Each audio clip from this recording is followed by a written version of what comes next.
Now, they did allow us some field trips, thankfully. I mean, one of the things I wanted to do in my time there was I wanted to go in the Ganges River. And all my doctors had told me, you know, I wouldn't go in the Ganges River. And I'm not the brightest guy in the world. I thought, what the heck? I mean, I'm going to go in the Ganges River while I'm there. It's a holy river. And so my first time seeing it was my second day there, and some people from the ashram took me out to lunch, and we sat overlooking the Ganges River, and it's this beautiful, beautiful, wide river, you know, going through the mountains. And because it's near the foot of the mountains, it's still clean. The Ganges is considered a very polluted river, but up by where we were, it was clean. And later that night, or the next day, we went to what's called Ganges Arti, which is a celebration, a daily celebration at dusk of the river. And there's a huge statue of Shiva. These are Shivites. That is, they worship God through one of his devolutions, Shiva. So a huge statue of Shiva, and people putting candles in the water, and there's chanting, there's kirtan, which is devotional music, and it's, you know, it's like a party. But also people going down and putting their feet in the river. And so one of the big thrills for me was going down the steps that led to the river and putting my feet in the water, and it was crystal clear. And it was freezing, freezing cold. I mean, I can't say whether the water felt pure because it was pure, or if it felt pure because it was just freezing cold. But it was a memory that, I mean, I'll hang on to forever, of just stepping in there for that time. And so that was the Ganga Arti is how they would call it, and that happened every night. For field trips, though, we would go into local towns and be able to run errands, because at some point you realized going cold turkey on coffee was a bad idea, or you were tired of eating rice and potatoes for every meal and needed other food. And so we got to go into the towns, and this is a pilgrimage town, so it's not, Rishikesh isn't like a city where you're going to find a music store and a grocery store and a clothing store or whatever. There were a ton of music stores. This place was absolutely made for me. But it was all devotional music, all kirtan music, which is okay because I'm a huge fan of that. And then a lot of places selling statues and devotional items. And so it was, I can't say that I've been to a town like that in any of my travels, other than the Vatican, where all the towns seem surrounded, or everything seemed to gravitate around religion. And so you got used to all the images, the elephant god, the monkey god, Krishna, Shiva, Vishnu, and it's quite stirring. Another thing that was neat about it was the livestock were everywhere. I mean, you ran into a cow in the middle of the street, and traffic parted for cows. It's just what they did. And the cow is holy in India. There are a couple explanations why. One is, that's it's the mother of the world, that when we're little, we get our milk from our mothers, but then we're raised by the milk of cows, and we would no sooner kill our mothers, hopefully, so why would we kill a cow? Others is that a cow is just a simple animal that's representative of all humanity.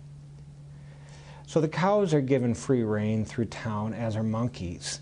Now, the monkeys you got to watch out for, because they're a bit mangy, and if you're walking across this bridge it was Lakshmanjula is the name of the town. There's a steel span bridge, and it's lined with monkeys. And I thought, oh great, I love monkeys. Now's a chance to, shake hands with the monkey, make friends with the monkey, what have you. But what they actually are lined up to do is snatch something off you. They're looking for food. And so you'd run this gauntlet every time you walk this bridge of monkeys grabbing at you, and then having to part for a cow coming across the bridge, or somebody riding a motorcycle across what amounts to here as a pedestrian bridge. And it just, the constant din of horns and animals and people was incredible. And there was a spirit to it because everybody who was there was, in some sense, facilitating a pilgrimage. They were either on a pilgrimage or they were there, selling the things that people need for a pilgrimage, or running the temples that people go to for their pilgrimages.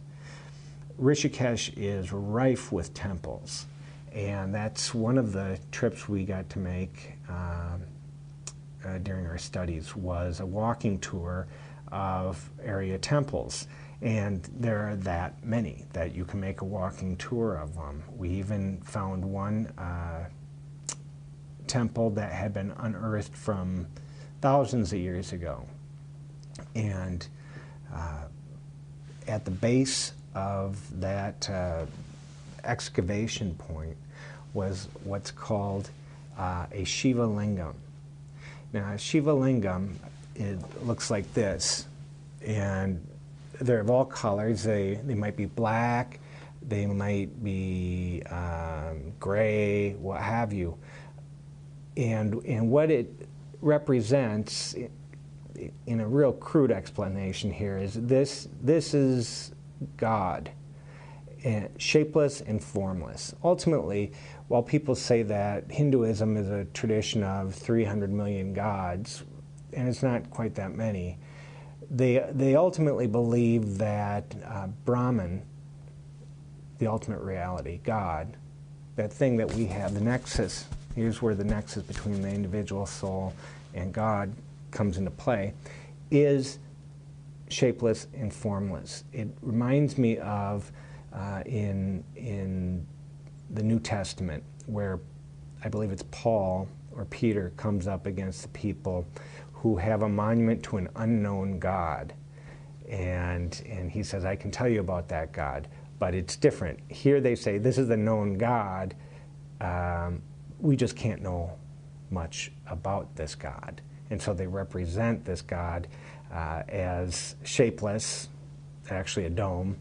And in the case of a crystal lingam, which this is, and they're generally huge, I couldn't carry one back, it's even colorless to show the light of knowledge, the light of truth. And so this is really, more than any painting or drawing or image you saw, what you ran into was a Shiva Lingam. Now they call them Shiva Lingam because Shiva, again, for Shivites, is they worship Brahman through Shiva. And so you would see these in just about every temple you go to. And what they'd be is they'd be covered with flowers, and above it would be some kind of device dripping water down on it, and the water would run down through here, through these little channels. And then somebody, the priest, would have decorated it at some point with sandalwood paste. And the temples ranged from really nice to, pretty down at the mouth because of their age, to unusual. We found one where a Shiva Lingam had been placed in the ground and a tree had grown up around it. And literally you would walk through a root and be inside this temple. There were no walls to it except roots.